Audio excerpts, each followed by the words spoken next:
Звезда полей во мгле заледенелой, остановившись, смотрит в полынью. Уж на часах 12 прозвенело, и сон окутал родину мою.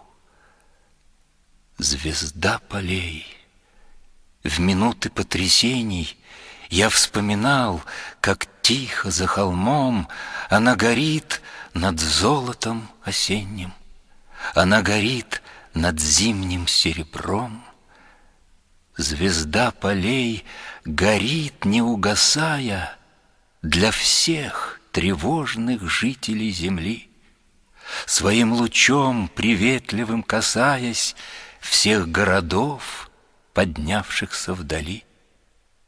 Но только здесь, во мгле заледенелой, она восходит ярче и полней. И счастлив я, пока на свете белом горит, горит звезда моих полей.